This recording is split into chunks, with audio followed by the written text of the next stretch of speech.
Je ne suis pas certain si c'est le comité de l'environnement. Il y a tellement de nouveaux visages.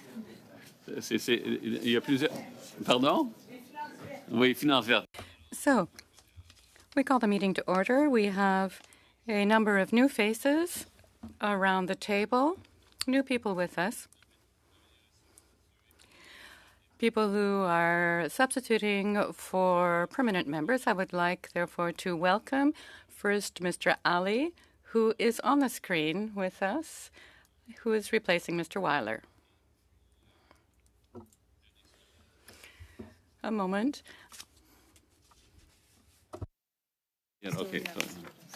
Okay, I also have Mr. Kimmich, who is replacing Mr. Leslie. Welcome, Mr. Kimmich, to our committee. Ms. Zario is replacing Mr. Bachrach, who is replacing Ms. Collins, and Mr. Aldag, who is replacing Mr. Longfield, and Ms. Chattel, who is replacing Manor Thompson. So, can we proceed to the election of the vice president, hoping that the list is official now of people attending? Very well, then. So I turn the floor over to our clerk to carry out the election of the vice president. I would like to nominate my colleague Dan Mazier and to be, unless someone else was lined up. Okay, well, all right. Well, it sounds like it might be unanimous on this decision but I would like to nominate Dan Mazier for the position of vice chair of the committee. Here. So I'll do my script. So pursuant to Standing Order 1062, the first vice chair must be a member of the government party. I'm now prepared to receive motions for the first vice chair, which you have done, Mr. Mazier. So therefore it has been moved by Mr. Cram that Mr. Mazier be elected as first vice chair of the committee. Is it the pleasure of the committee to adopt the motion? I'm sorry, could you please repeat what you said, the preamble to that? The first vice chair? You said the government. Cannot be a member of the government. Oh, yeah, thank you. I was happy to have you on our side, Dan, but I didn't think that's what... Okay. Oh, no. Sorry about that. It's the template. Yeah. Would you like me to restart? Or? No. Okay, that's fine. We just want to make sure it's understood. Yeah, perfect. So is it the pleasure of the committee to adopt the motion? Perfect. Okay. So I declare the motion carried, and Mr. Mazier duly elected first vice chair of the committee. Congratulations, Mr. Mazier. I look forward to working with you on the subcommittee. So, now that we've elected the vice chair, we will resume debate on the motion of Mr. Bachrach. But before we turn to that, I would simply like to return to the invitation that we have to visit a recycling plant in Montreal. During one of our break weeks, I don't have the exact dates, but if we do want to travel as a committee, we need to request a budget for so doing, and we need the approval of the appropriate committee. And of course, I'm ready to move on that if that's the committee's will. That said, speaking with you here and there, I don't see much interest in traveling to Montreal to visit this recycling plant unless I'm mistaken. There are two possibilities. We could request a budget to travel, or if members so wish, they could travel to Montreal using their own points to see this recycling plant. So I'm open to discussion. Ms. Posey, I would like to go, given that I am a Montrealer. I'm not sure what the rest of you think. What would you like to do as a committee? Mr. Deltel. Thank you very much, Mr. Chair. Welcome to the new members, in particular the Deputy MP of Pontiac. I appreciate people from Quebec being here with us in this committee. You will see we usually work very well together in committee. So concerning this topic, I think that it's an hour and a half of travel. Buses and trains go to Montreal. I don't think it's a big issue for our colleagues from BC and so on. Of course, for those of us from Quebec City and Montreal, that's not a problem at all. Chair, I would like to say that we absolutely intend to go and visit this plant. And also, we would like to go see where the event took place in northern Alberta. Much has been said about that, about the issues there. We intended to travel across Canada at some point, perhaps too ambitious. After the forest fires, we thought that was a little ambitious to take on such a broad travel plan. But I just hope that our traveling to Montreal will not prevent us from obtaining further funding for the place where there was an ecological disaster involving Indigenous peoples. I think it would be very important to see what these people have gone through. Of course, there aren't that many flights heading up there, and we're aware of that, but we wish to go and see where this spill took place. We are MPs, and part of our job is to go see what Canadians are experiencing. So if we need to go to where the spill took place, even if it costs money, even though I'm a fiscal conservative in the true sense of the word, I certainly don't appreciate any extra spending, especially given the state of the economy. I think that in this case, it's our role, our duty, our responsibility to go to see where problems occur, where Canadians are living with real problems and meeting these people. That's our duty.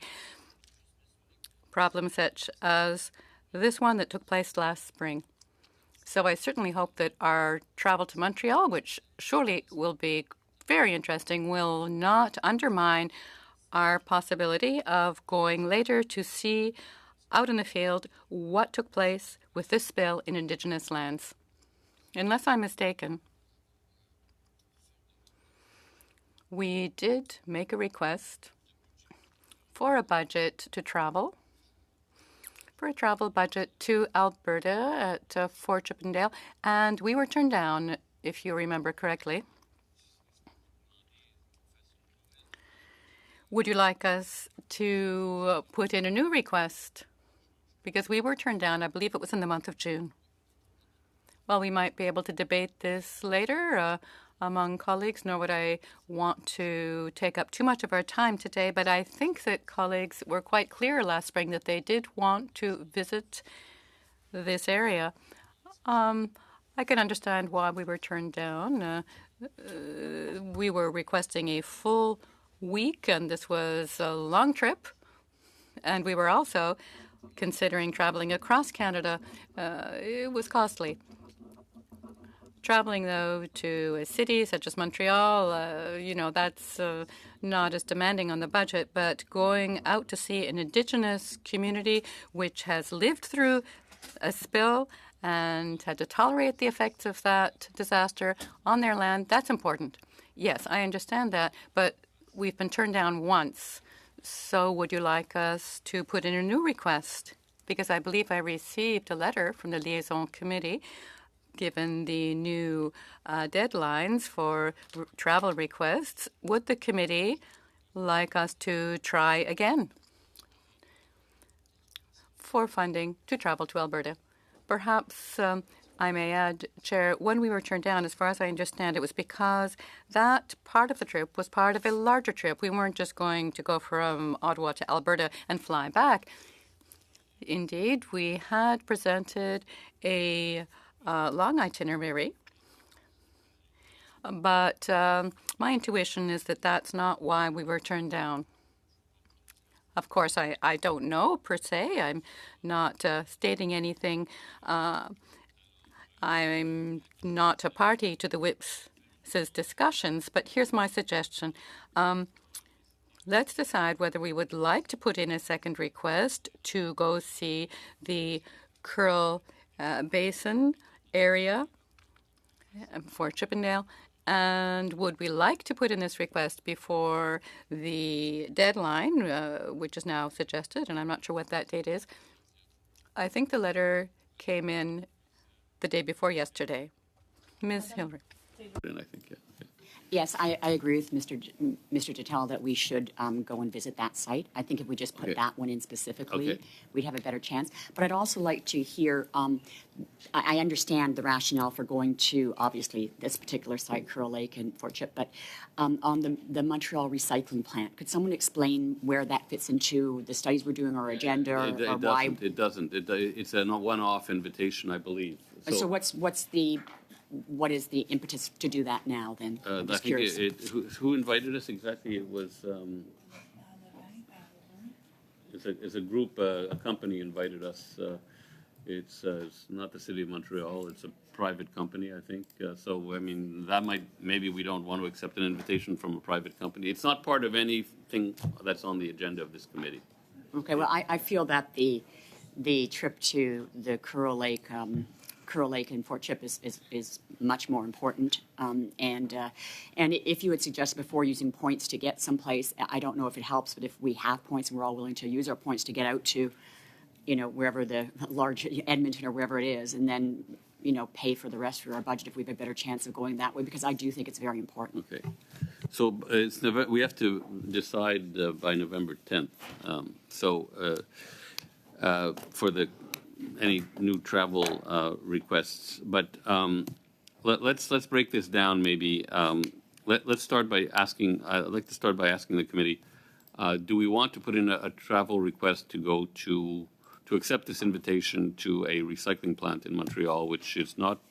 I mean, I don't mind going myself, and I think speaking to Madame Posé, she was interested as well. I don't mind just driving down the highway to this recycling plant on a break week to see it myself. But does the committee think this is important enough to put in a budget request, or do members say, well, if they're interested in going, they'll go on their own point, kind of thing? That's my question. Yes, Mr. Dutton. If we're talking about budget requests, I think we have to keep our chance to go to Alberta. Keep our instead of powder going dry. to Yeah. Montreal. Okay. So that seems to be a consensus, Mr. Vancouver and Madame Posé. Merci, Monsieur le Président.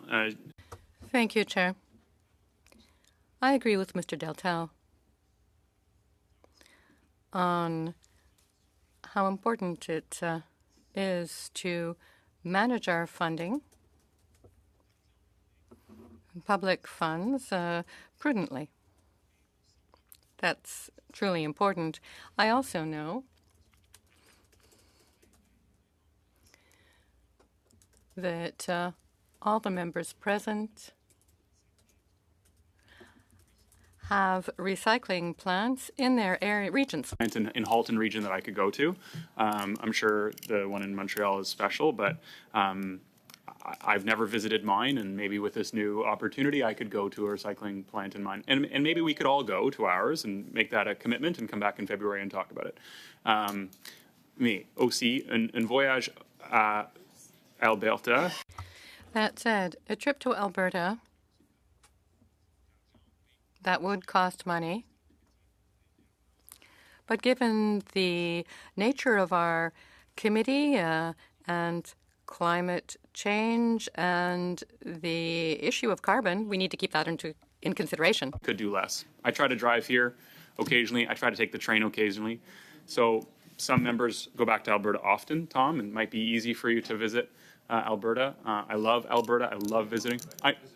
I know, but visit a community. To visit an Indigenous community outside of your riding might be simpler for you, and the cost, the carbon cost as well as the financial cost, which is borne by the public purse, is different for you than it is for Monsieur Deltel et moi. All I'm saying is that if there's an opportunity to visit somewhere closer, or that we could prendre un voyage sur le train, par exemple, ensemble, dans le contexte de cette comité, examiner, exiger notre impact sur l'environnement avec le manteau de carbone, c'est prudent aussi. Okay, Madame Posé.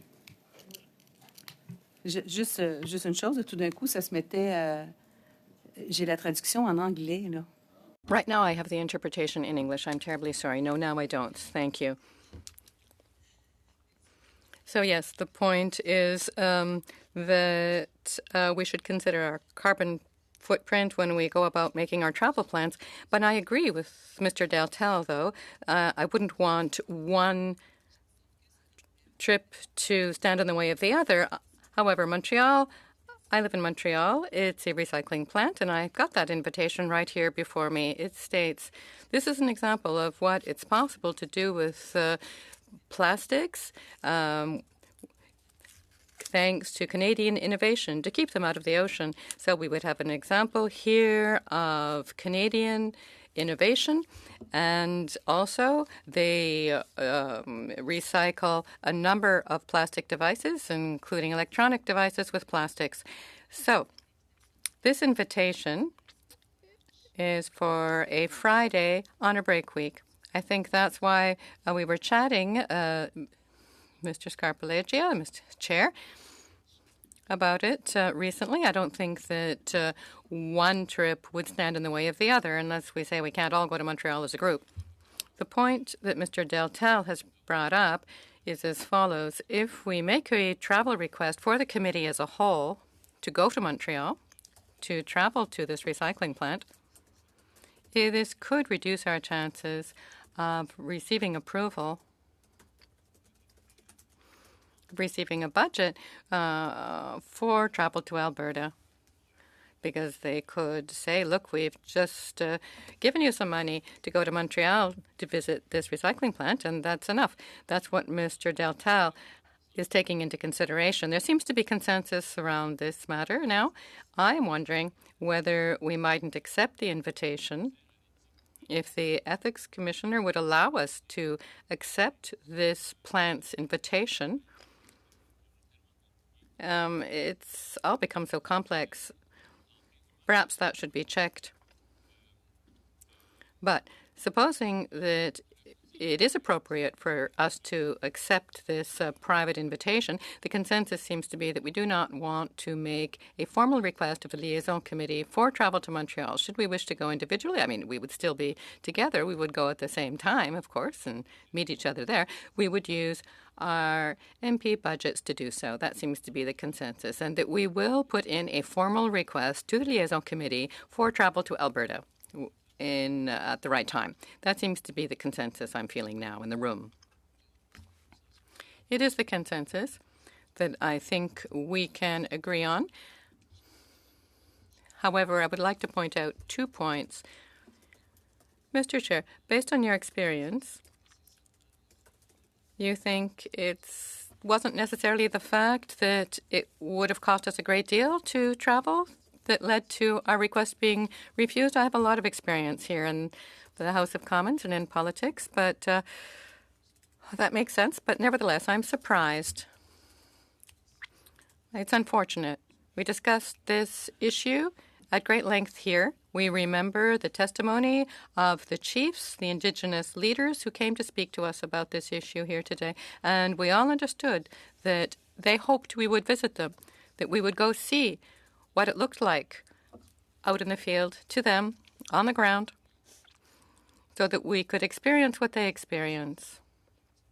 That is my first point. Secondly, I would like to go back to what Mr. Van Orden has said, and I would like to congratulate him on his French. Honestly, thank you. We have to be careful when we travel. I do agree 100% with you, and this is sometimes what I think when I see the minister traveling all around the world. But my other point is that, I think it's part of the job to go there, and especially for this issue, when we talk about the oil splash, I don't know how to say that, but that happened, it hurt directly those people, and it's part of our job to do it. I'm not a flying guy, by the way. I love airplane. I love history of airplane, but I don't like to fly. And more than ever, I would say, like a lot of people, I am very concerned with the environmental footprint that when we travel. But on the other hand, if I do a travel, I would like to be, this one will be very efficient. And it's part of my job. I don't think I traveled before. I think I traveled just before pandemic situation, or maybe 1 or 2 flights, nothing more. It's not because I am cheap, but because I'm careful of that. Like more ever than everybody, more ever than like everybody. So if there is a trip that we should do, if there is something that we have to do, is to go there, and keep that in mind that when it's useful, it's not, when it's important, it's useful, no problem with that. OK, alors on va préparer une demande. So we're going to prepare a budget request to go in Alberta so we can visit this place as well as the community of Fort Chipewyan. So everybody agrees, because I would really like for us to be able to continue along the same lines as Tuesday, so we could resume debate on the motion. I remind you all that we are not in camera. So that is all I had to discuss here. So, I appreciate what Mr. Dettel said, and I think that if there's any way we can perhaps reduce the number of people that need to travel, it might be good. I think it's. Je suis en accord. C'est très important. I agree, it is very important. But I think the first iteration just had too many people. Said was right, that we should try and minimize our impact. So perhaps we can reduce the number of people somehow in the request that we ask. Still, I think there were still like 12 people or something. Well, we'll check, but I think It was a lot of people, I remember. well, we have analysts and everything. Yeah. But in terms of committee members, we were not. Even analysts, et cetera, all the people. Like, can we just make it the minimum that we need Yeah, to we'll do that. it We'll to do do this that. properly? Yeah, Thanks. Okay. So where were we? I think we were debating the motion, Mr. Bachrach's motion, and I think what you all have in front of you here is where we were at. So we had agreed to invite the Minister of Energy and Minerals, Brian Jean, and we had agreed to strike out the Alberta Energy Regulator, and we were at Mr. Cram. We have Mr. Cram, Mr. Deltel, Mr. Leslie, Mr. Falk, who's not here, Mr. Bachrach, who's not here at the moment, but pardon?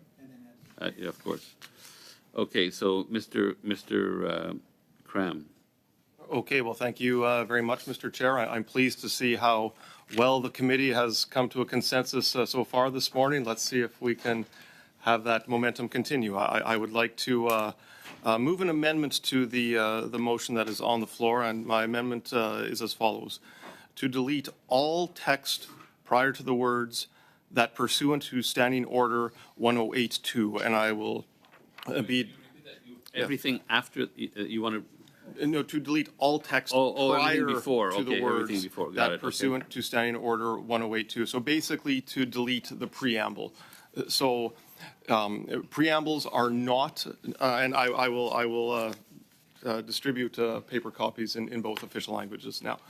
So basically, preambles are not necessary for committee motions, and if they're not necessary, one has to ask, are they adding any value? Are they beneficial in any way? And I would argue that it could actually be seen as being counterproductive in this case. If you look at the preamble, 15 million hectares of forest have burnt, and then it singles out one particular company and one particular province. I would not want to prejudge the appearance of representatives from any one company or any one province. If we want to have these people come to the committee and answer questions, it should be done in a matter that is done in good faith and not prejudging any of their actions or any of their motives prior to their appearance. So I think in the spirit of not politicizing this motion any more than is necessary, I would just like to see the preamble removed in its entirety, Mr. Chair. That's it. That's your. Okay. That's the motion, and I believe it's coming around right now. Okay, so let me just check with the clerk procedurally.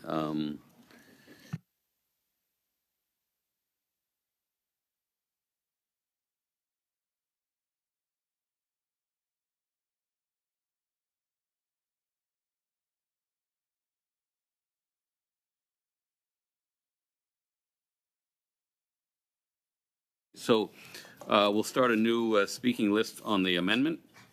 Who would like to speak? And then we'll continue with Mr. Deltel and Mr. Leslie, once we get through this amendment. Yeah, I'd like Ms. to- Taylor-Roy?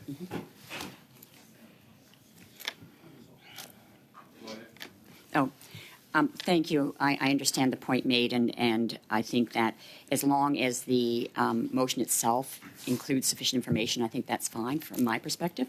But the one thing that has been taken out of the motion right now is the explanation as to why we want the Honourable Brian Jean to appear. And I think if we're going to remove all of the preamble, then we should actually rewrite a little bit of this, because right now it's indicating that both the CEO, Rich Kruger, and the Minister of Energy and Minerals, the Honourable Brian Jean, are to explain why their companies are abandoning their climate target, which doesn't make any sense. I agree So I think we have to 100%. move the reference to the Minister of Energy and Minerals, Yeah. the Honourable Brian Jean, to the second part, which is basically put his name in place of the Alberta Energy Yeah. Regulator Yeah, but- to explain why there's Yeah. a moratorium. But we'll get to that And then- after we vote on and this then I think- amendment. But Yeah. I think that's part of, though, making the preamble disappear. Okay, just to ensure we do that. We will address that. Another Okay, amendment. so let's stick to the, if we could talk about whether we're okay with getting rid of the preamble, and then we'll come back to the point Ms. Taylor-Roy raised. Anyone else on getting rid of the preamble? Anyone object to getting rid of the preamble? I don't see any objection to getting rid of the preamble. Going once, going twice.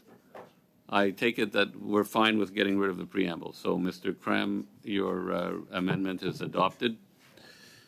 So now we're left with the main part of the motion, and the next speaker, which is Mr. Deltel. You have something to say? Just well, right now it's Mr. Deltel that has the floor. He can do what he wants with that.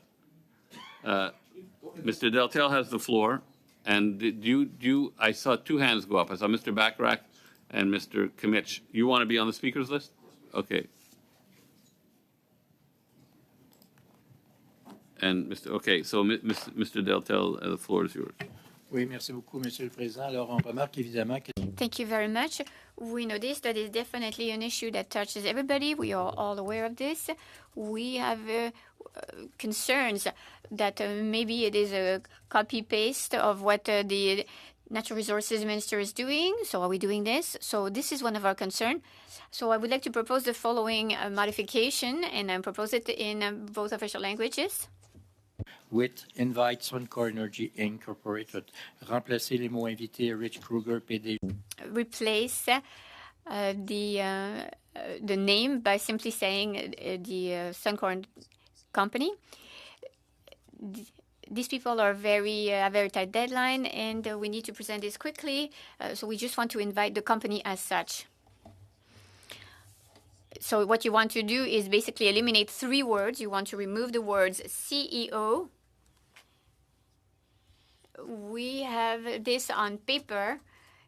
So basically, this is what you're doing. You want to remove CEO.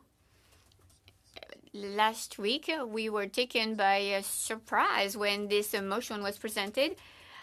So we did our due diligence. We did our due diligence and are presenting the amendments that we have in both official languages on paper, which is what we should do during a parliamentary committee. We want to make sure that we serve the interest of all the Canadians because this is the mandate that has been given to us. Okay. Do you want to distribute, or is it already distributed?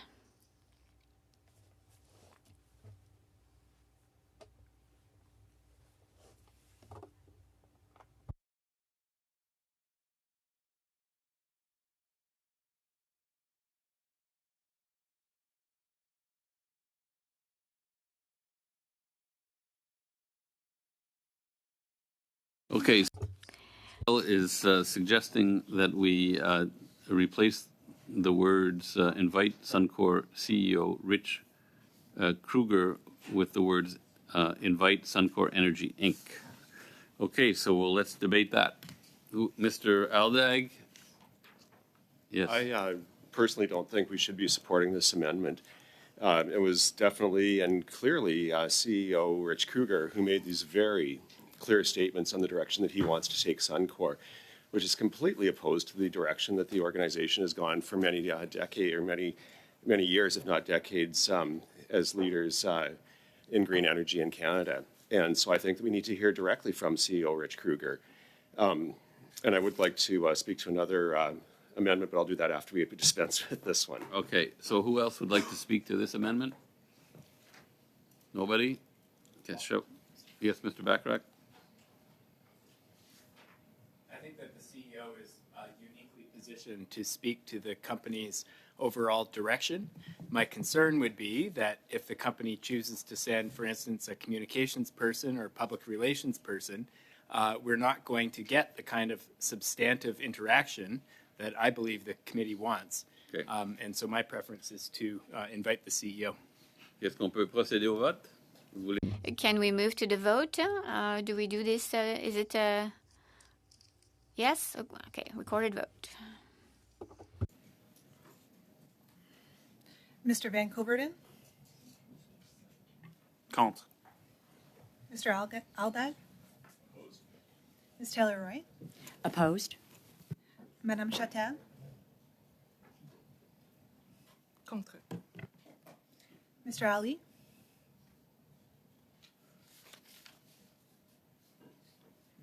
Mr. Ali? You're on mute, okay. Against? Yeah. Mr. Dotel, Mr. Cram, In favor. Mr. Kimchek, For. and Mr. Mazer, Yes. Madame Posey, Contre. Mr. Backrack, Opposed. Okay, so that amendment is defeated. We keep going down the list. We We have Mr. Leslie, which is Mr. Kimmich. I am happy to sub in for Mr. Leslie, but I can't speak for him. I wanted to move an amendment to replace the words, right now it says, to explain why their companies are abandoning their climate targets that had been previously laid out in the face of a climate emergency, with the following, to testify on their environmental plans and targets. I mean, we'll talk about this, but there's no there. It's Suncor. So I mean, are you okay with just changing there to it's? Well, it's because it's not his companies. Invite Suncor to explain why. Yeah, I'm sticking to the amendment the way I proposed it. I have an explanation of why. Okay, sure. Go ahead. Do you want me to wait till? No, you can go and speak to it. Okay, so But I mean, yeah. Why don't we? Is there a copy? You say you have copies of all this.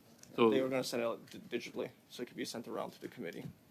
Or unless they have a paper copy of it back there's there. no paper copy. Okay. So sure, if we can send it out to digitally.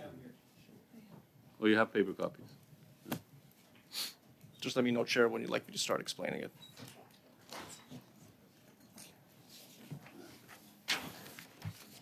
Je m'excuse, Monsieur le Président. I'm sorry, Mr. Chair. Could we have the last version of the modification? Because I proposed a modification last time that was accepted, where a number of words were struck. I think it was sent. Okay. Je crois que nous pouvons donc aller de l'avant, Monsieur Kumich. Reads, it doesn't make any sense to me, which I think is part of what Ms. Taylor-Roy, sorry, I'm not sure if it's hyphenated last names. It reads that, you know, that the Minister of Energy in Alberta and Minerals in Alberta owns companies, doesn't own any of the companies. It doesn't make any sense. It's also, in the reviewing the transcript for the debate at this committee, the part of it that was public, this is the wrong minister. I understand that there was concern about the pause that's been done on renewable energy development, but it's the wrong minister. He's not even the one responsible. In fact, I have the order in council that was passed. It's Minister Nathan Neudorf. That's the one responsible for the AUC, the Alberta Utilities Commission. So then that minister is the one responsible. And there's an explanation. I'm going to read into the record part of it because I want to make sure that everybody understands why this needs to be struck out and why it'd be much better to invite somebody else, because right now this motion just doesn't make sense. The Lieutenant Governor and Council in the province of Alberta, again, this is August 2023. It was recommended by the Minister of Affordability and Utilities, which is Minister Nathan Neudorf. Here's the council. Orders the Alberta Utilities Commission to inquire into and report to the Minister of Affordability and Utilities on the ongoing economic, orderly, and efficient development and operation in the public interest of electricity generation in Alberta in accordance with the terms of reference in attached schedule.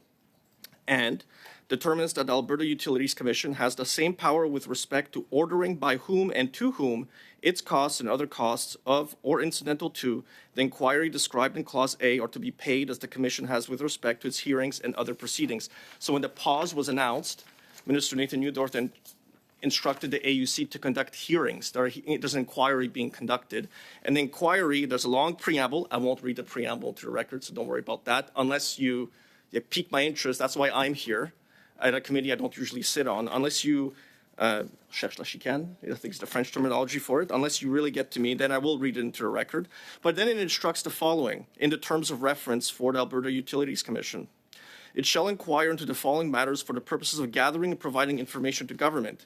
Considerations on development of power plants on specific types or classes of agricultural or environmental land. Considerations of the impact of power plant development on Alberta's pristine viewscapes. Considerations of implementing mandatory reclamation security requirements for power plants. Considerations for development of power plants on lands held by the Crown and rights of Alberta. Considerations of the impact increasing growth of renewables has to both generation supply mix and electricity system reliability. And then it goes on to conducting the inquiry. The AUC shall hear from interested parties. And then it says that March 29, 2024, it must submit a report by then.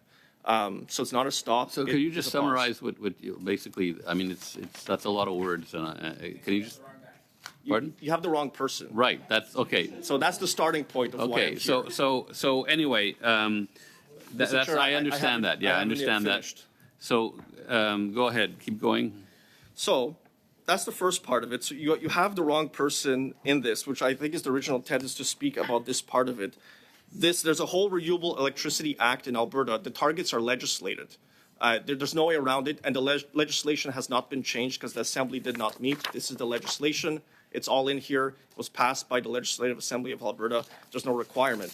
There's really 3 points to this, which is, like, the minister doesn't own it. You have the wrong person to be calling before the committee. I also don't understand why you only have one CEO from an oil and gas company. You should invite all of them, and that's, I believe, what the Natural Resources Committee did. I believe was an amendment actually from the government side to invite other energy executives as well. But I don't understand why you don't have Gibson, Tourmaline, why you don't have Imperial. Like, they're especially Imperial because they're headquartered in my riding, so you should invite them to appear before the committee. You are duplicating the work of the Natural Resources Committee, but I'll leave that to the government side and your allies to determine whether that's wise or not in the use of resources of the different parliamentary committees. But right now, as it stands, it just doesn't make sense. The net zero emissions targets that Alberta has are legislated. It's by 2050, and they have to be met because they're in legislation. In fact, Alberta is going to have decommissioned all of its coal power plants by next year, which is 6 or 7 years ahead of schedule. So it's on, like, it's happening. Like, we're decarbonizing the entire electricity network. I'll also remind you that everything I read in this OIC, in this Ordering Council, is exclusive provincial jurisdiction. Exclusive. It has nothing to do with any other province or the federal government. And provinces, and I hope my Bloc colleagues will appreciate this, provinces are co-equal levels of government. My government in Alberta doesn't owe any of us here rendre des comptes. It hasn't explained itself on why it's determined to do something, but it's an exclusive area of provincial jurisdiction. I just want to mention that. I know the Quebecers will perfectly understand what I'm trying to say. But in the case of our province, we are far ahead of everybody else in having more clean energy megawatts in our province. I think 75% of investments in 2022 by private companies were invested in Alberta. And that is on the record. That's publicly available information out there. So we are leading the way. We have targets that by 2022, we are supposed to have 15% of our renewable energy. Again, it's in this act right here. It says 15%. I think we're at 17 or 18% according to our systems operator. 20% by 2025, 26% by 2028. Now, because the targets are legislated, that's why this order in council was necessary. from this particular minister, which is why I'm trying to strike it out and make it more generic to environmental plans and targets, because plans are not good enough, need the targets, so that way they can explain the legislation and the legislative framework that exists, if that's the will of the committee. And again, there's long documents publicly available online on why this is being done. It's so they can meet those targets, because right now what's happening is a lot of investments happening on agricultural land, something like 60,000 hectares of pristine agricultural land is going to be turned over into power plants. And that is an issue in rural municipalities. The rural municipalities of Alberta have raised this issue now repeatedly over many months, and they're the ones leading the charge in wanting a review, because they want to make sure that farmers, producers, ranchers are getting fair payments. They're also wanting to make sure that, they fought for a long time to make sure oil and gas companies were treating subsurface rights and subsurface access in a right, fair fashion. That's not happening right now, because actually the rules are different for these two. And so before, you had farmers fighting oil and gas companies over the types of graded roads you'd be able to put on their property to access a well.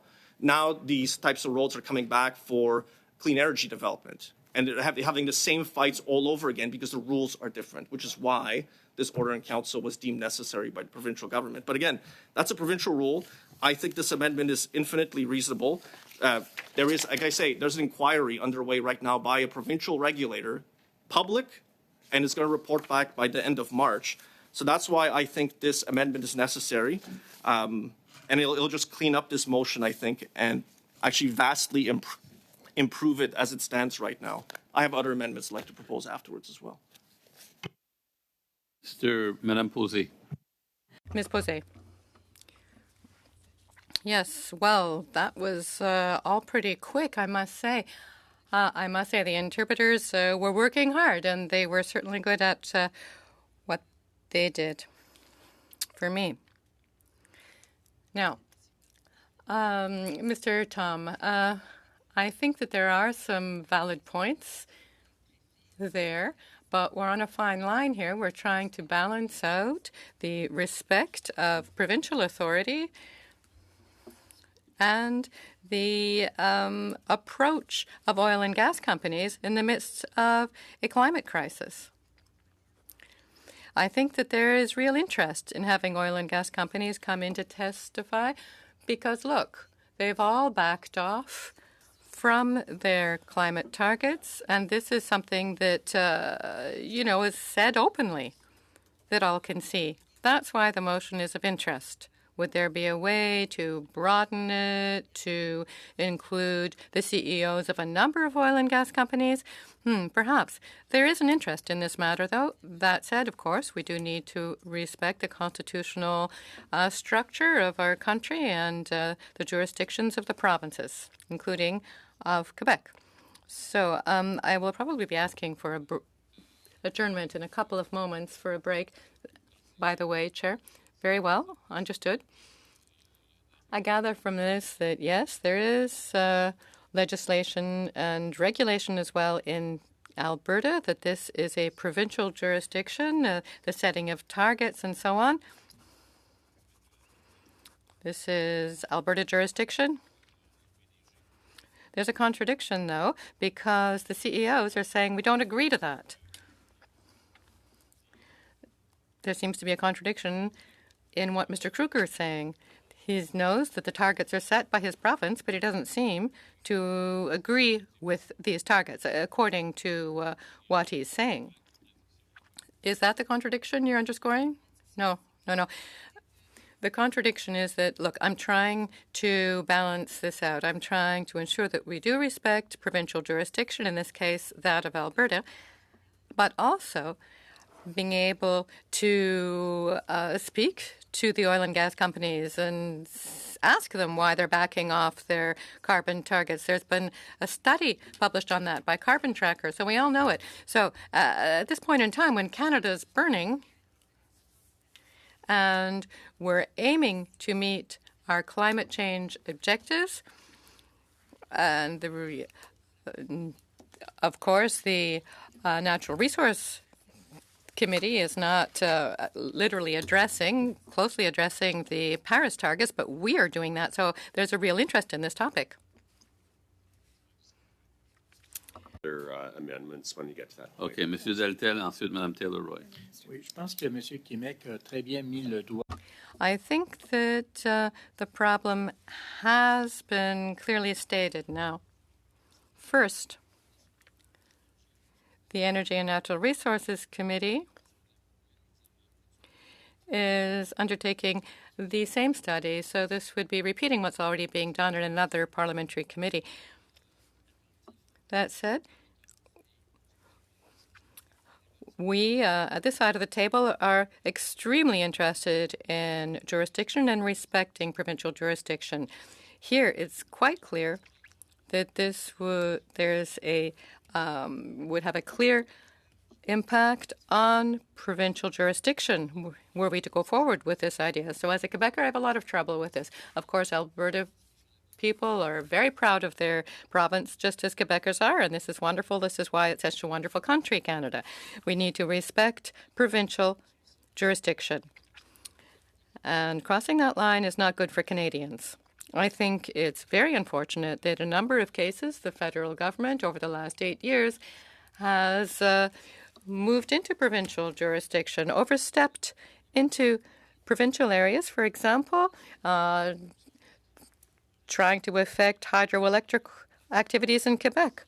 Luckily, we voted against that, imposing a carbon price on provinces such as Quebec that already has its own carbon system, and Quebec disagreed with that. And of course, the 2.0 Liberal tax being imposed across the country, and the Bloc agrees with that, though.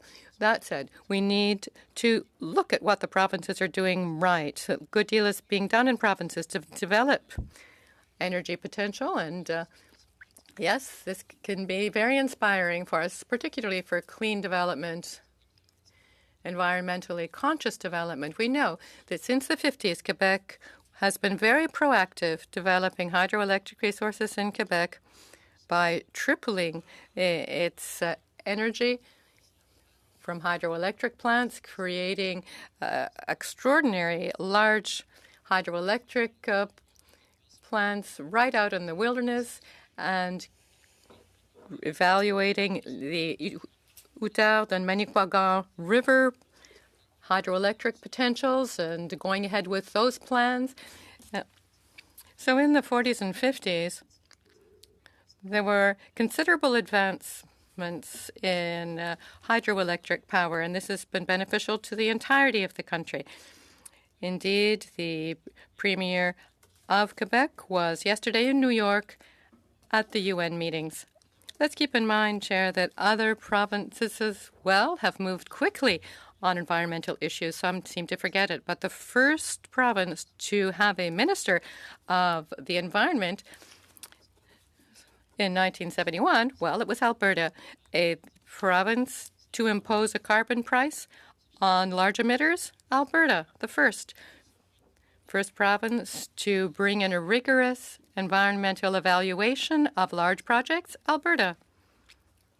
The province in which there is most wind and solar energy, Alberta. Yes, there's a point of order from Mr. Vancouver. Yeah. Thanks. While we're all benefiting from my colleague's eloquence, I don't think that it's on the topic of the motion. I'd like to stick to debating the context of the motion so we can get to it, agree, disagree, and vote.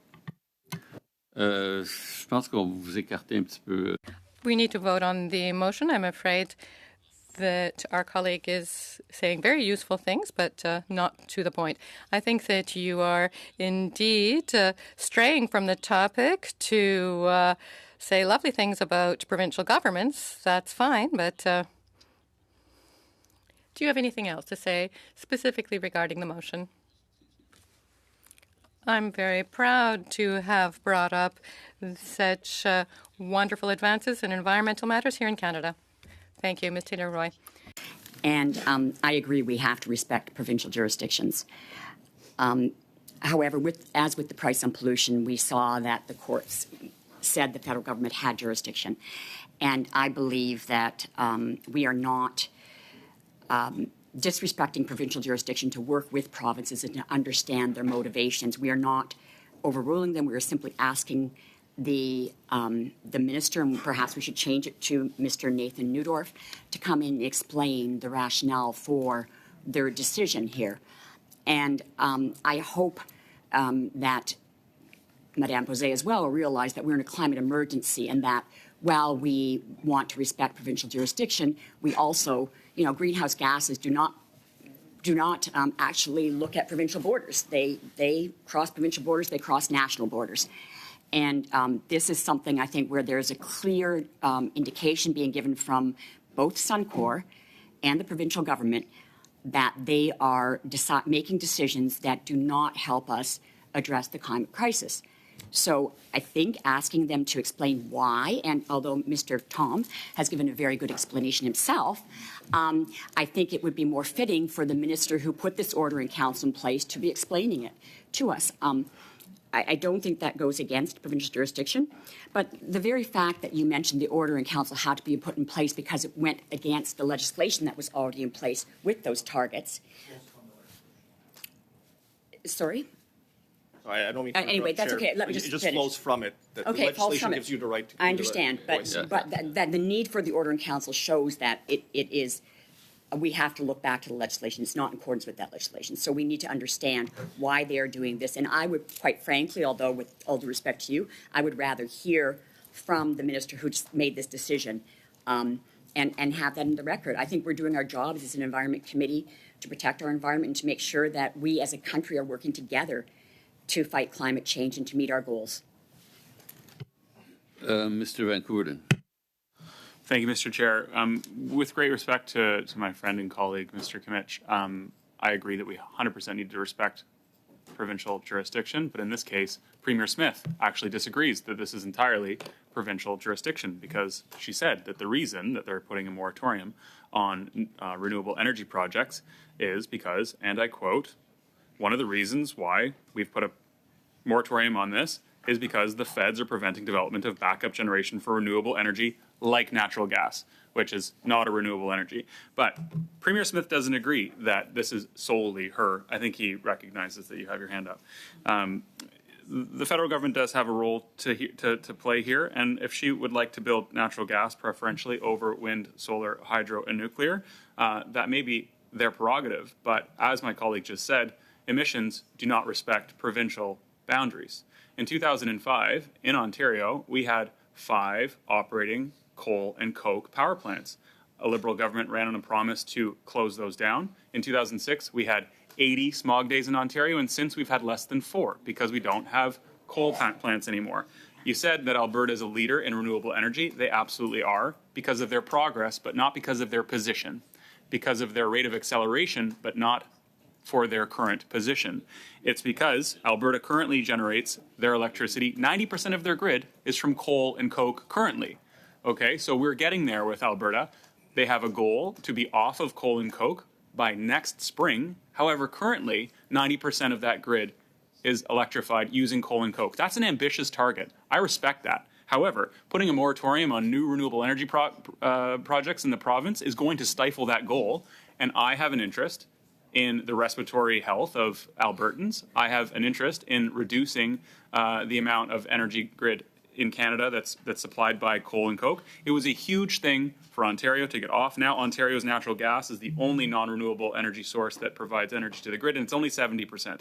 Quebec is by far the best in the country with 94% from hydro and only 6% from the rest. Ontario uses mostly nuclear.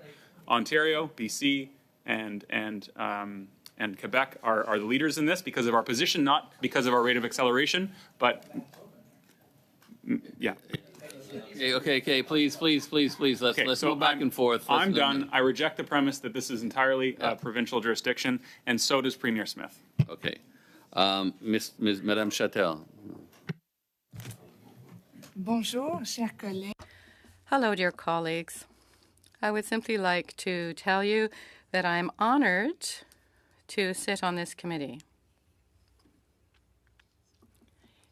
Indeed, we're in the middle of a climate crisis that has serious impacts on us, our children, our grandchildren. It's a crisis affecting not only Canada, but the entire world. That's why our committee is important and why these discussions are important. They're essential, in fact. So I'm so pleased to be able to contribute to that, working as a team with you. Speaking of teamwork, we all agree, as some have said already, that there are no borders for pollution or for the climate crisis. It's not merely a matter of competence of different levels of government. We all need to work together. We need to talk to each other.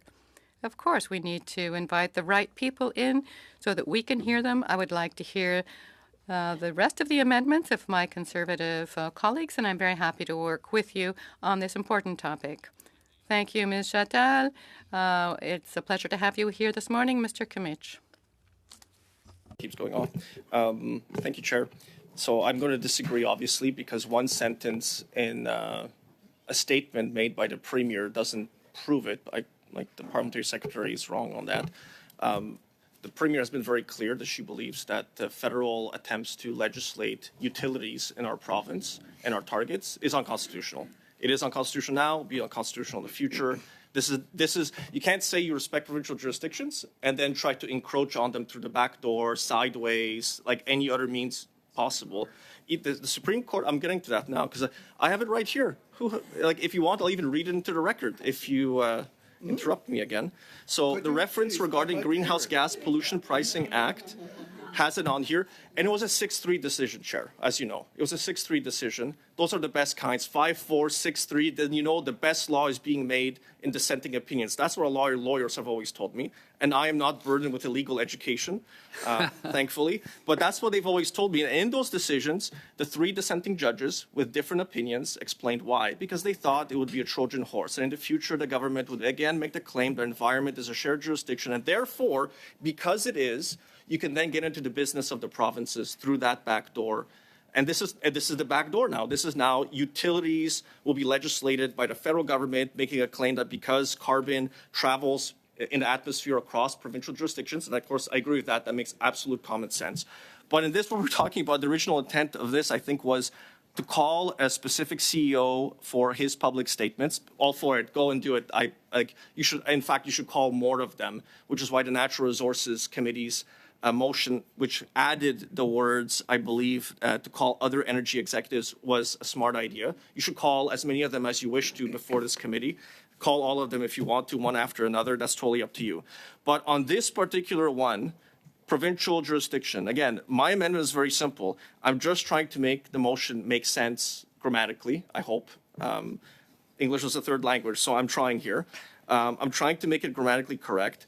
Minister of Energy and Minerals is wrong minister. He doesn't own any companies. He's not the one responsible for the moratorium that's been called. The moratorium, there are good technical reasons for doing it. And if you want, I actually have the technical report for it that I could read into the record. So that'll depend how the rest of this debate goes before we proceed to a vote. I will mention that the AUC, the Alberta Utilities Commission, said only 13 projects are put on hold. That's the totality of the projects that are affected by the temporary pause. It's not a stop, it's a pause. And there is no disagreement between the OIC, the cabinet order that was issued, and the legislation. The OIC was issued so the government can fulfill its legislative obligations that the legislature passed and forces them to do. The OIC is made under Alberta Utilities Commission Act, which it's a directive now to the regulator to proceed with an inquiry so that especially these rural communities, and I have the statement from the rural municipalities of Alberta and exactly their issues with how the regulations are spelled out right now.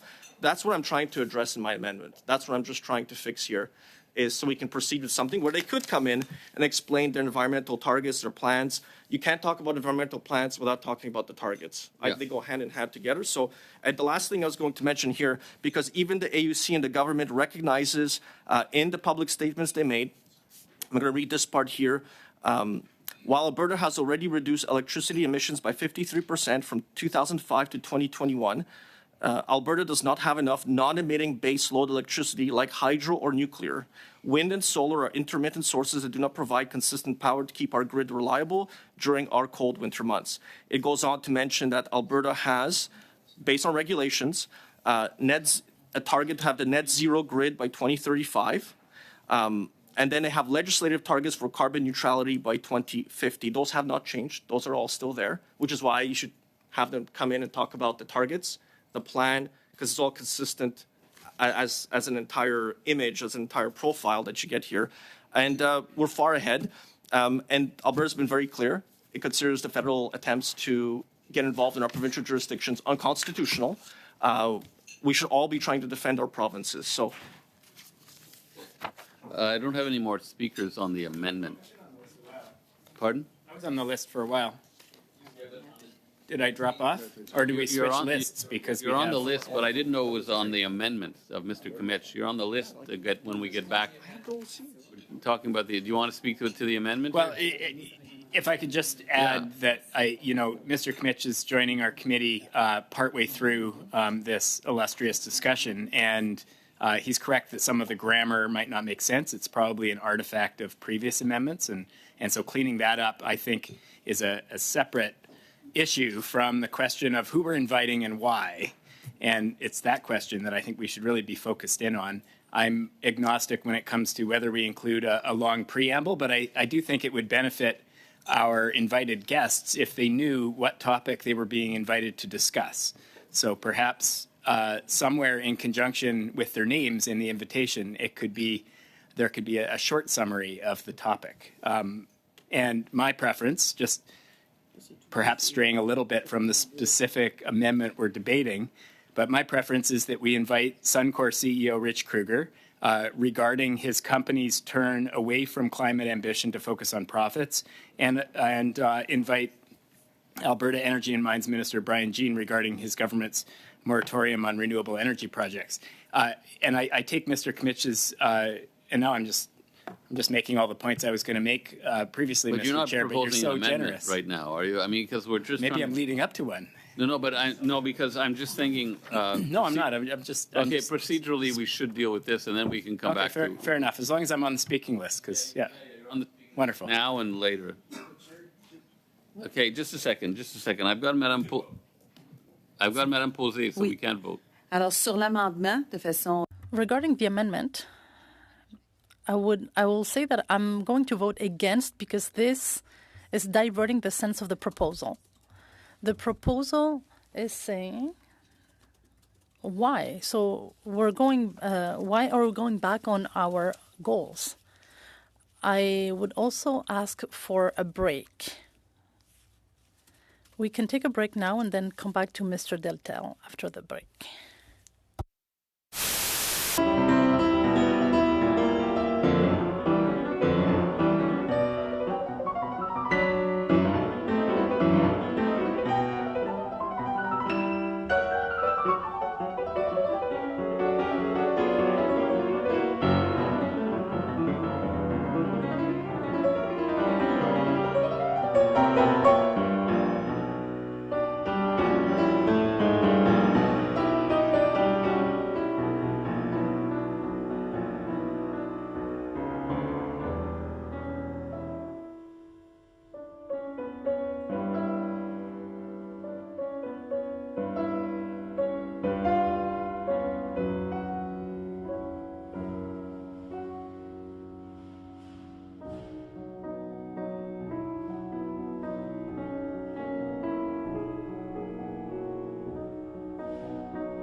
let's resume where we were. We had Mr. Deltel, Oui, who merci was on the beaucoup. list. Merci beaucoup, Monsieur le Président. Alors, pour montrer notre Thank you, Mr. Chair. Just to prove our goodwill, I would like to thank the Parliamentary Secretary, where he mentioned that Quebec is a leader in hydroelectricity.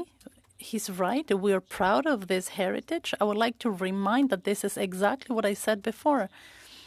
I was just going through the history of hydroelectricity in Quebec, and the Parliamentary Secretary thought I was going off track, but I was just saying something that was going to be said later on. So we are being inspired. We're inspiring each other. I am well aware that the climate change and the climate crisis are serious. We all have the same will. Thank you. I am at the end of the list regarding the amendment. I think we are ready to vote. A recorded vote. I'm going to ask the clerk to go with it. We're dealing with that. This amendment, then we'll go on to, if you have an amendment to present, you can, yeah. Okay. Okay, go ahead, please, Madam Clerk. Mr. Van Coverden, Against. Mr. Aldag, Ms. Taylor-Roy, Contre. Madame Chatel, Contre. Mr. Ali,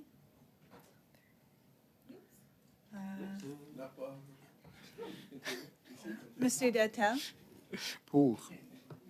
Mr. Cram, In favor. Mr. Kimmich, For.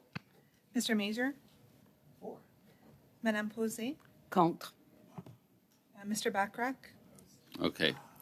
So that's defeated. We'll now go to the where we left off on the Monsieur le list. Président, j'aurais d'autres amendements. I have another amendment. I'm going to put you on the list. Mr. Perkins has something to say. No, okay. Mr. Backrack. You were Okay. on the list. You asked to be on the list a little while ago. Okay. Thanks, Mr. Chair. It looks like we don't have an amendment on the floor, so. I'm here. Oh, does he want to vote? No, it's done now. Done. Okay. As I said previously, I would be happy to amend the motion to take out the preamble detail, but to specify that the two invitees would be Suncor CEO Rich Kruger and Alberta Energy and Mines Minister Brian Jean. I read through Minister Jean's mandate letter, and I think that, notwithstanding Mr. Kmitch's remarks, and I understand there are a number of ministers whose mandates the decision touches, but I think that his mandate is broad enough to be very relevant to this community's work and study. And then specifically to invite Mr. Kruger regarding his company's turn away from climate ambition to focus on profits and his If you're going to quite present surprising an remarks. amendment, Mr. That's why I didn't phrase it as an amendment. Just Okay, some, yeah, you're just you're giving your opinion. Yeah, okay, good. Yeah. Yeah. And maybe somebody else will run with that. Yeah. It's all good. Just making clear my my thoughts and trying to build consensus. Appreciate it. In as a conciliatory way as I can, sitting here at the end of the table with both of these wonderful parties on either side. Understood. Mr. Mazier, it's your turn.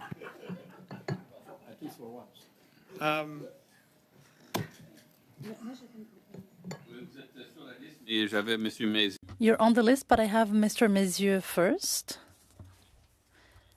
Then I have Mr. Kimmich, and then yourself. This is going to be really easy. Actually, we've been talking about this quite a bit. To replace the words with the Minister of Energy and Minerals and Honorable Brian Jean with a representative of the government of Alberta. But we need to know. There's two things here. One is I think that it doesn't really. We talked about this before. Even the sentence "Minister of Energy and Minerals" doesn't really fit there because then it continues with to explain why they're companies. It doesn't, it would have to go at the end somehow. The whole thought process was behind it was to actually just let the government of Alberta decide who they wanted to send. Just leave it wide open and let them decide who they wanted to send, defend their, whoever Okay, it's going to be. so you want to replace, and the Minister of Energy and Minerals, the Honorable Brian Jean, you want to Just replace with it the government of Alberta. Invite Suncor CEO. With a representative of the government of Alberta. Okay, that's the amendment. Is that clear enough? Yeah. Let's debate the amendment now. Mr. Just very briefly, speaking of mandate letters, I have the mandate letters right here. So this is why it should be a representative of the government of Alberta, because you could then decide which elected representative should be brought. But I will note that Nathan Newdorf, the Minister of Affordability and Utilities, for which a lot of the content of this was generated, in this mandate letter it says, pushing back against any federal regulation requiring a net zero power grid by 2035 and developing and implementing a comprehensive plan to achieve a carbon neutral power grid by 2050 that is reliable, affordable, and utilizes small modular reactors, carbon capture, utilization and storage, and other emission reduction technologies. I'll also then continue to note, because it's very material to this amendment and to the spirit of the motion, reviewing the operations, policies, and mission of your agencies, including the Alberta Utilities Commission and Alberta Electric System Operator, and recommending ways to improve their operations and align its mission with the government's goal of a carbon neutral, reliable, and affordable power grid by 2050. And there's multiple extra points at the back end. And that's why I think you should make it broader so the Alberta government can pick the representative they want to send, because maybe they will send somebody different from the cabinet. I just have a point to make. Sorry to interrupt you, Mr. Kimmich. I'm told we cannot take out Mr. Brian Jean because he was that was an amendment that was voted on by the committee to add him. So we can't go back on that. So the way I see it, this amendment is not receivable. I don't think you can change this. Pardon?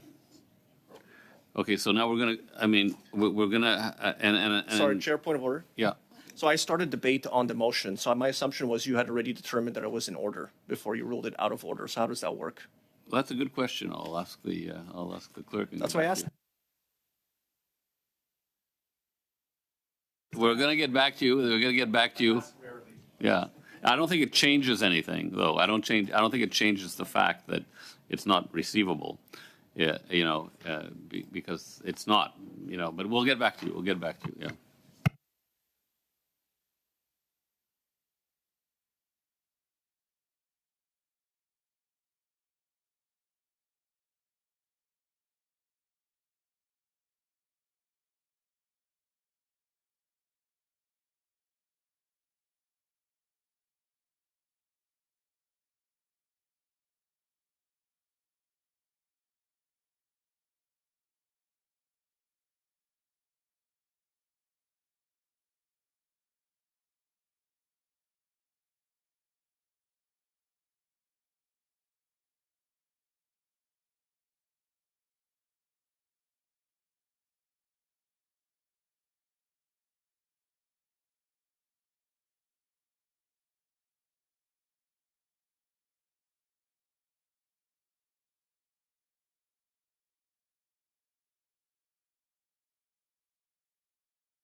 Made a wise decision just to accept and carry on.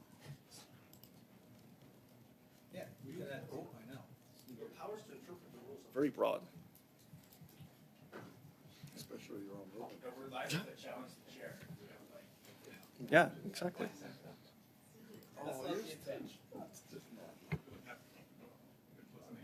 Yeah.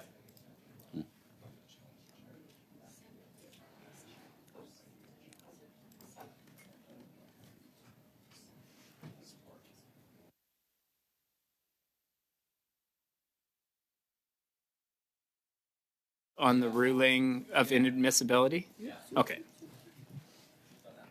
Mr. Chair, if I could beg a favor of my colleagues, if next time we print off anything for distribution, Would perhaps the clerk be able to send that person the full text of the motion now, because I've lost track of it, and I think it would be helpful, on one piece of paper. Well, I just think it's changed so many times, and like I Yeah. don't know. Well, where we have the basic, the basic emotion. Not everyone does. It's not that complicated here, but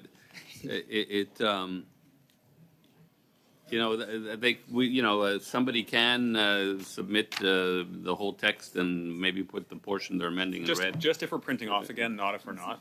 There's a lot of empty space on these pages. Take a minute to consider the amendment.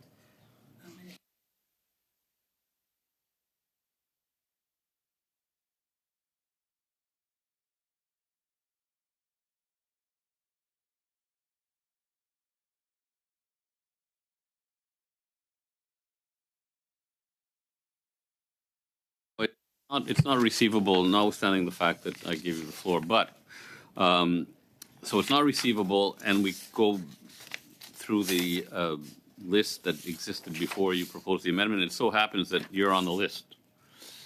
So you could propose a more you could propose something leaving Brian Jean and adding other. I don't know. It's up to you. But you're Chair, I'll make it simple. I'll pass my time to the next member. On the okay. speaking So we list. go to Madame Posey now.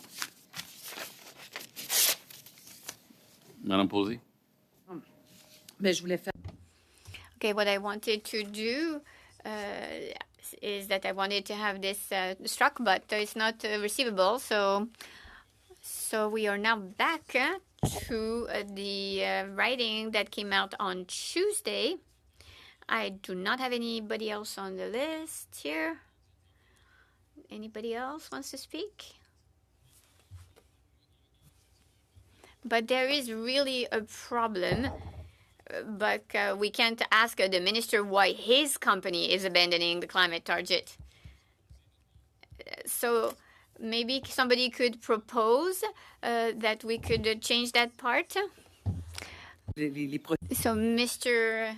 Chair, I mean, procedures have never been my strength, but it seems to me that if there was unanimous consent to come back on the issue of the Honorable Brian Jean, Minister of Energy and Minerals, we could maybe restart. So we need consensus to go back. By accepting the proposal of Mr. Nazi, we would have a consensus. And for me, this is what is really important, is that we have a consensus on this. So if everybody agreed unanimously that we should go back, we are trying to check here procedure-wise. I do not think we actually can do that. We can do whatever we want as long as there is a unanimous consent. Okay. So there's two things, and I'll just. We can, by unanimous consent, go back on the amendment that added Mr. Brian Jean. We can if we want. Of course we can, but I don't believe we'll achieve unanimous consent based on my understanding of the room. And I was just going to propose a path forward. Yeah. First of all, I do think that an amendment to clean up the grammar so that we're not implying that the minister has a company is well in order and could probably be done by unanimous consent, since we want them to have a nice, clear invitation that makes it clear why we want them to appear before the committee. And then secondly, because there are people at the table who would like to take this motion in different directions, one way to wipe the slate clean, potentially, is to vote on the motion and see where it goes. And if it fails, propose a different motion. Okay. Or we can vote on the motion, pass the motion, and then propose a second motion. Yeah, you're getting too far ahead of me. Like these are options we have. I'm just trying to help you out. I agree. I appreciate that. It's very helpful, actually. So by unanimous consent, there's a grammatical problem here. Okay, let's forget about who we're inviting and who thinks we should invite them and not, or who thinks we shouldn't. We cannot put, and the Minister of Energy and Minerals, the Honorable Brian Jean, to explain their, so that we need to put at the end, okay? Whether you want to invite him or not, it's not the point. So it should read something like, invite Suncor CEO Rich Kruger to explain why his company is abandoning its climate targets that had been previously laid out in the face of the climate emergency, and invite as well, the Minister of Energy and Minerals, the Honorable Brian Jean. We just want to clean up the grammar, okay? I just need unanimous consent to clean up the grammar. If you want to take out Brian Jean, that's a whole other issue. Yeah. As much as I'd like to help you, I'm the only one from Alberta here. I would like to help you with your grammar. It would let me no amount of joy to do that. But Nathan Neudorf is the correct minister. Like, I hope You can all approach agree. I that. think That's not what we're talking about. I know, but I'm holding it up because of that. No, but you can propose that after. You can propose that after. We're not, as I say, this is not about who the right minister Right. is. We're just cleaning up the grammar.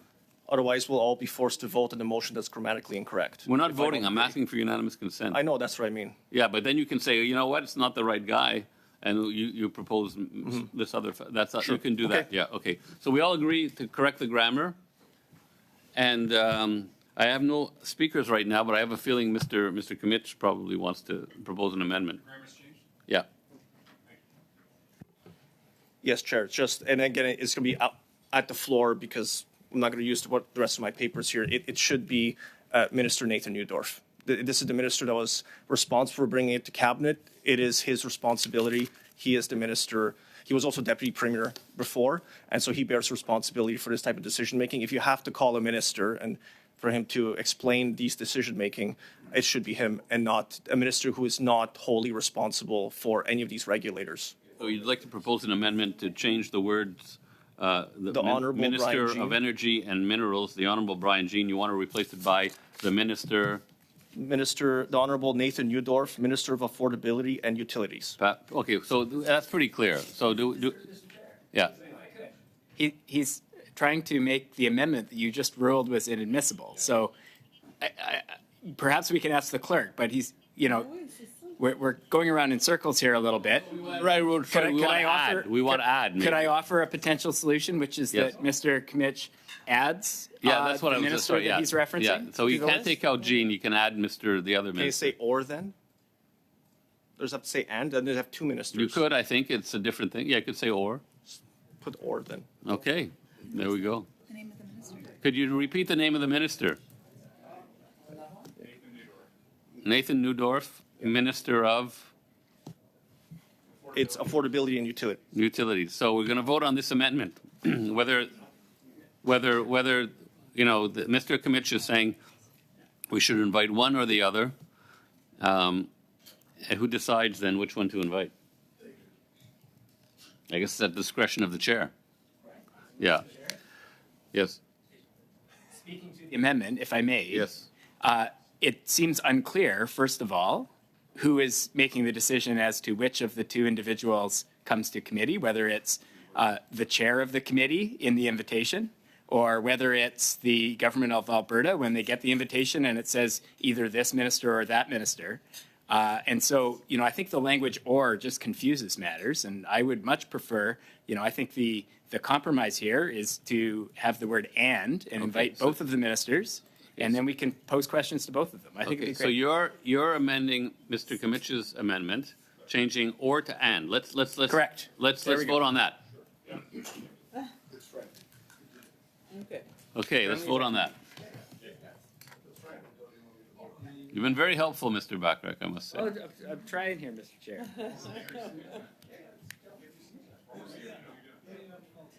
Oh, it's a unanimous consent? Okay, good. Wouldn't go that far. Okay, so we're going to change the or to the and now we're going to vote on the Mr. Kimmich's amendment as amended. You see? We're good? Wow. This is great. Oui, c'est unanime. L'amendement est unanime. Yeah, the amendment was unanimous. That's great. We probably have unanimous consent to adopt the motion as amended. Vote? Okay. Okay. Okay, we'll have a vote. We'll have a roll call vote. Okay, there we go.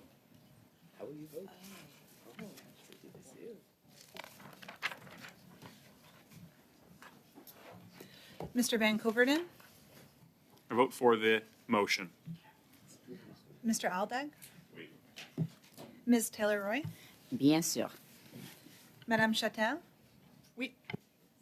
Mr. Ali, In favor? Monsieur Dantel, No.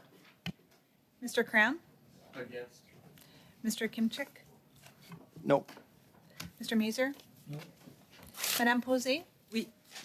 Mr. Backrack?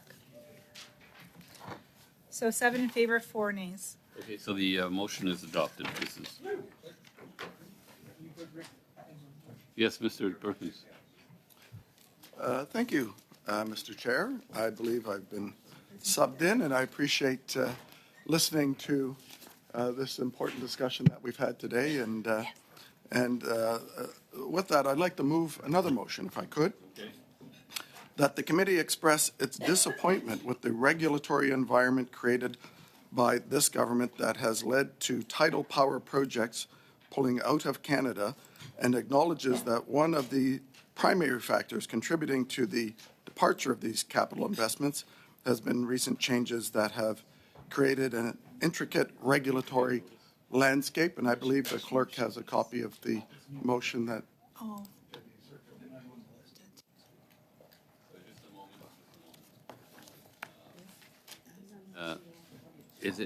Are we technically in future business, in which case?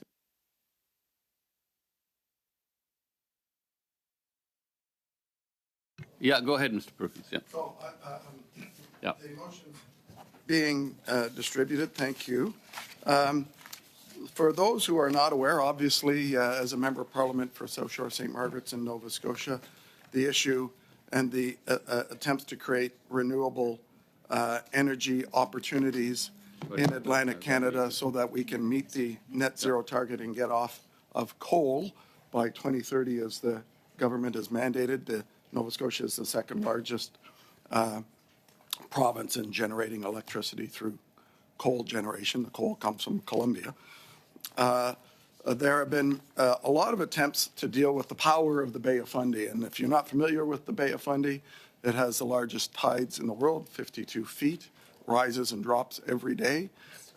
It has the flow of the water through the Bay of Fundy is equivalent to the flow of all rivers in the world in one day. It goes in and out of the Bay of Fundy. And as such, there have been many projects trying to harness the energy, the tidal energy of the Bay of Fundy. Most of them involve putting turbines on the ocean floor. Most of those did not succeed. However, there was a recent experiment on tidal energy that had a great deal of success, but it was an experiment and a temporary permit. And it was by a company called Sustainable Marine Energy Canada. And it was a floating turbine that was on the top of the water. And it's the first project that actually didn't get destroyed by the tide. The power of the Bay of Fundy tide destroyed within 24 to 48 hours all those turbines that were put on the ocean floor. The actual turbines were destroyed by the power of that tide, which you can actually surf on when it comes in. And so a new approach was to put it on top of the water, and it succeeded. In fact, it didn't get destroyed. Not only did it not get destroyed, it actually produced energy into the Nova Scotia power grid directly, and is the first tidal project in Canada that has actually produced revenue back to the company from the generation of that tidal power. As some of you may be aware, though, in moving the project to the next stage, the process was stopped, and it was stopped by the Department of Fisheries and Oceans, who have a great deal of power in not only land-based energy projects to stop pipelines because of fish through a stream or some sort of thing. This has happened many times. They have a lot of power. They actually have a lot of power. Of course, everything in the ocean is federal responsibility, and therefore DFO has the ability and responsibility to manage the oceans. And in this case, they actually, after 5 years of a project and $60 million of capital invested, moving to the next step, the first successful tidal power, the Department of Fisheries and Oceans under this Liberal government was stopped. And now that turbine has been removed from the water and actually disassembled, and the company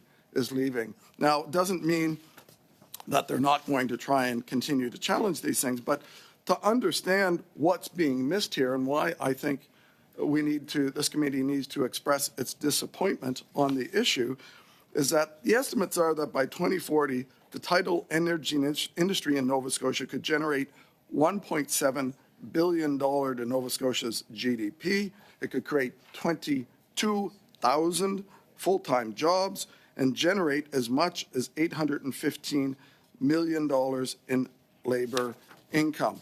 But more important than that, because of obviously the predictability of these tides, because of the moon and the rise of the sea, this zero emission energy, which has had a successful target, 300 megawatts of generation, which isn't a lot relative to power, could actually power 1/4 of Nova Scotia's homes through tidal power. So maybe it doesn't seem a lot, but the estimates are that's just a fraction of the tidal energy power, clean, renewable energy that we all seek, of the potential of the Bay of Fundy, which is estimated to be 2,500 megawatts could be generated, which means Nova Scotia could become an exporter of clean, renewable energy. Yet the Department of Fisheries and Oceans, under the Liberal government, decided that this wasn't worth pursuing, that the first successful project in the history of tidal power harnessing in the Bay of Fundy should be stopped by the Department of Fisheries and Oceans. So, as a Nova Scotian and as somebody who cares about getting our province off of coal, our province is the second largest generator of electricity of coal, Alberta being the first, and we've already heard from my colleague, Mr. Kimmich, that most of that generation will be ending soon in Alberta. That would leave Nova Scotia as the largest generator of electricity, more than 50% of our electricity generated by coal. And it's not the good old Cape Breton coal that we all used to get a lot of jobs out of Nova Scotia. It's coal that is open pit mined in Colombia and shipped to Nova Scotia to those coal power generating plants. And our Premier, Tim Houston, has been very vocal about his, I guess I call it incredulity about why this determination is made. In fact, DFO never even told the public or told the company why they refused to allow this project to go forward and used its excessive power under the Fisheries and Oceans Act.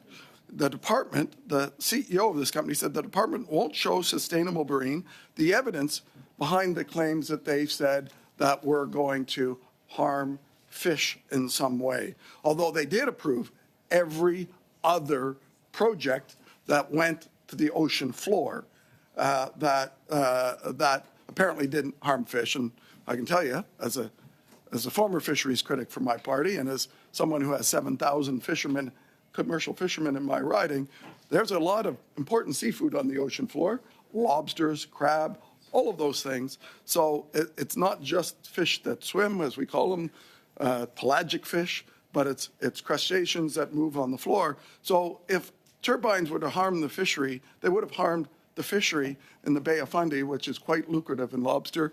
But for some reason, the arbitrariness of the Department of Fisheries and Oceans kicks in. So the company has given enormous amounts of information to this. So Premier Tim Houston, at the time of the announcement in the spring, said, "Shame on the federal government," says Houston. He posted it in a video. It was important that he speak publicly on it. "You likely know from the media that he said, this is a quote from the Premier, "You likely know from the media that the federal government is excited about reaching into your pocket and taking money in the name of a carbon tax," he continues. "Yet when faced with real opportunities to make meaningful, positive change, like the one Sustainable Marine is creating, it shuts it down."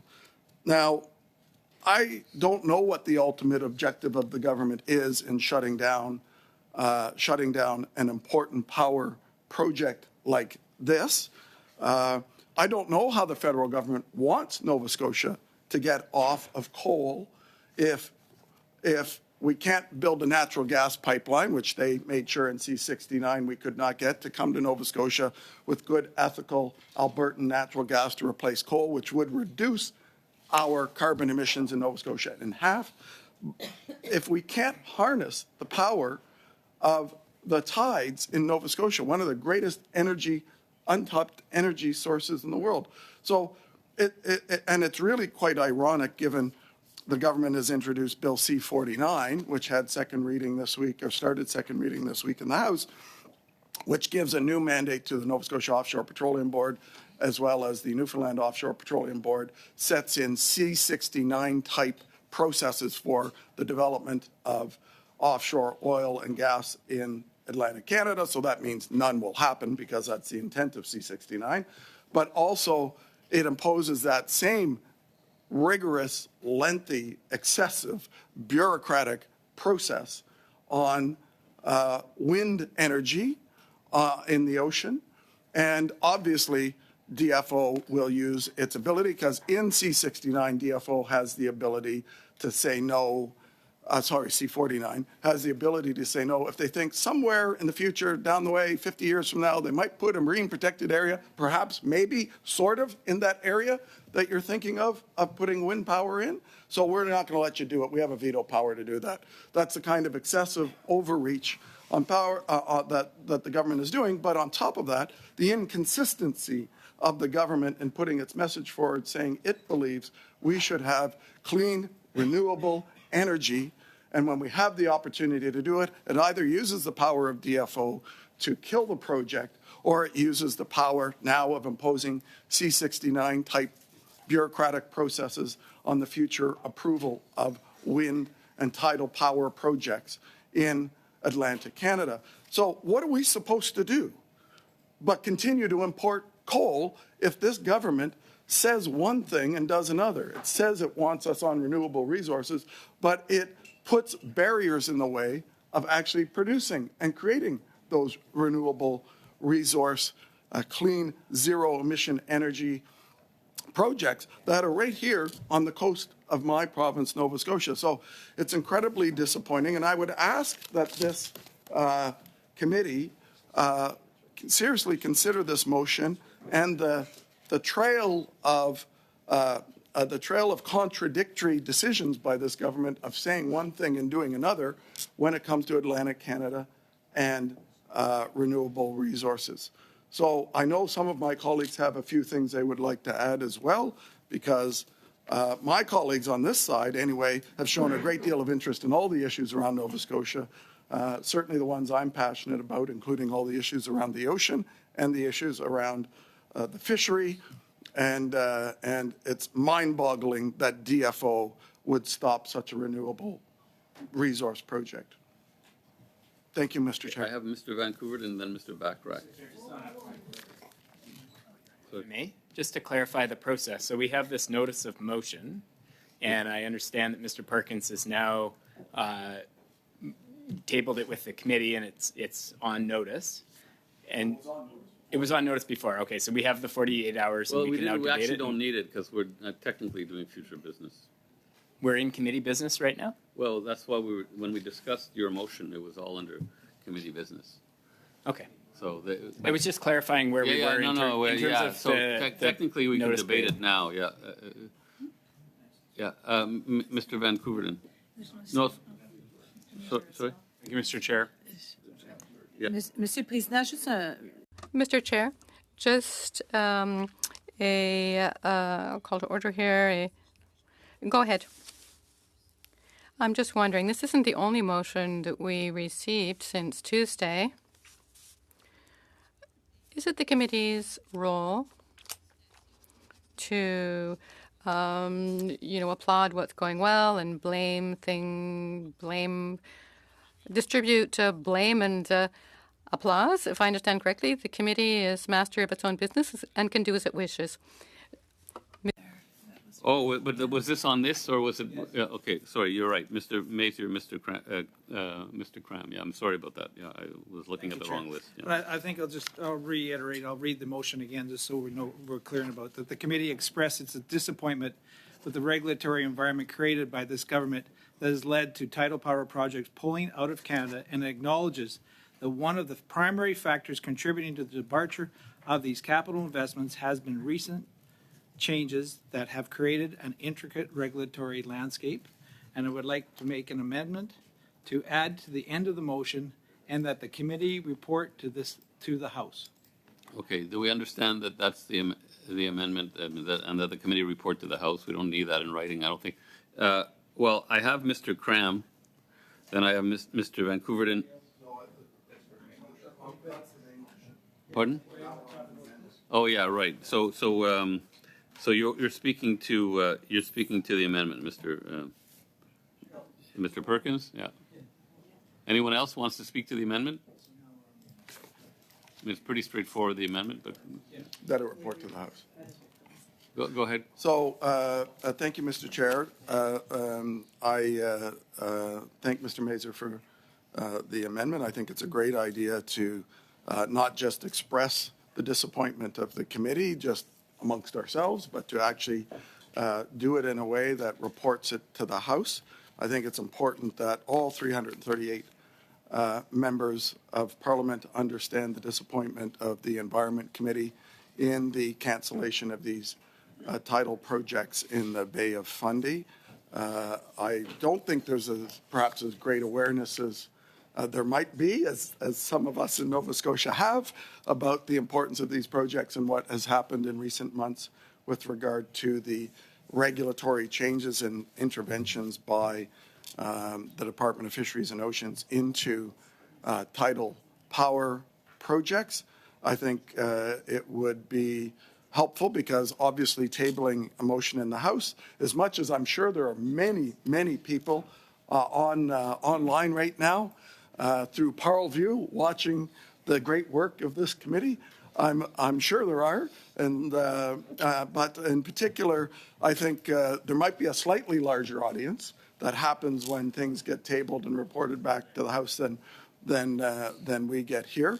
So I would appreciate the consideration of all the members here to take that extra step in supporting this motion, to also make sure that that all of our colleagues and the general public in general in Canada are aware of the disappointment that we've had in the government actually cancelling renewable energy projects, the first energy project to ever produce electricity to power homes and generate revenue from Nova Scotia Power back to that private sector company. Because isn't that what we want? We want to be able to harness the power not only of the tides, but of private sector capital to do these kinds of works, rather than just have it all funded by the taxpayer. The idea that private sector capital actually found a way successfully to harness the power of the Bay of Fundy is a phenomenal new invention, a phenomenal new creation,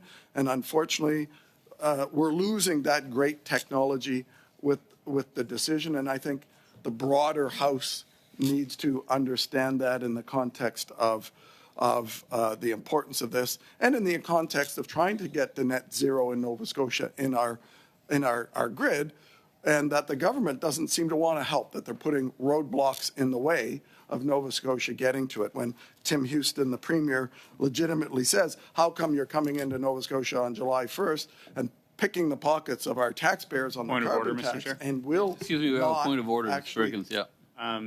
If the member is interested in repeating himself for the rest of the meeting, that's his prerogative. However, if there is an opportunity for other members to engage, I find it irrelevant to continually repeat himself. Yeah. Okay, so we have Mr. Mazier. I only have Mr. Mazier so far on the amendment. Mr. Mazier. Thank you, Chair. And I guess I just want to follow up with what my colleague, Mr. Perkins, is saying about the importance of reporting back to the House. And really, if you look at the notice of motion, again, like really how the atmosphere to create these kind of projects, how terrible it is now in Canada. This government has successfully scared away billions and billions and billions of dollars of capital. And not only scared away the capital, but scared away that innovation, took away a whole bunch of innovative people that really wanted to make a change. And this government keeps on penalizing every time a province wants to stand up and say, here, I want to try this. I want to do this. C69 sits in there and just absolutely creams them. I know I've experienced this back in Manitoba, back in 2016 when the government first proposed, brought on C69, I believe, and this whole carbon tax regime. And we thought it was a really good idea to engage. I was a farmer at the time, so I thought we would try to elongate with it. So I think it is really important that we do get this motion passed and get on with the vote. Thank you. Here's what I propose. Wait, I have Mr. Deltel. Je demande le vote, Monsieur le Président. I call for a vote, Chair. I was just about to call it myself. Or on the amendment to report back to the House. You're on the list for the main motion. Yeah, and so is Madame Posey, Mr. Bachrach, Mr. Van Koeverden, Mr. Cram. No, okay, on the main motion. But right now we're just debating, we're just voting on whether we should report to the House if ever we adopt this motion. So can we go to a vote? And then I would suggest that we continue this, because it's 1 o'clock, we continue this discussion on Tuesday. Mr. Van Koeverden, I'm against. Mr. Aldag, Ms. Taylor-Roy, Madame Chatel, Contre. Monsieur Ali, Against? Monsieur Deltel, Ooh. Mr. Cram, In favor. Mr. Perkins, In favor? Mr. Major, Madame Posey, Contre. Mr. Bachrach. So 7 against, 4. So we'll continue the debate on the main motion on Tuesday. So I assume we're okay with adjourning. Yeah. No, we haven't adjourned. I've asked if there was unanimous consent, but there isn't. Pardon? Can I add my 2 cents to the main motion before we adjourn? You can't. You may. If yes, we will return to it on Tuesday. But I just had a point of order too. yeah. Just, you have a point of order? What's the point of order? My point of order was just to clarify my name because I think there's new members and people seem on this committee to have had trouble with my name in the past. So my name is actually Ms. Taylor-Roy. My last name is Taylor-Roy, and I use Ms., not Mrs. Thank you. Noted. Mr. Next to speak is Michael Cram on the motion. So if Mr. Yeah, that's true. I was just asking. know you as Leah. Can we make this simple, saying we're just going to, yes, I have them on the list, absolutely. But, yeah, why don't we, do you want to be on the list? You're on the list for Tuesday. You're right after Mr. Cram. And we'll just pick up where we left off and get on with our daily parliamentary business. Thank you very much, colleagues. Meeting adjourned.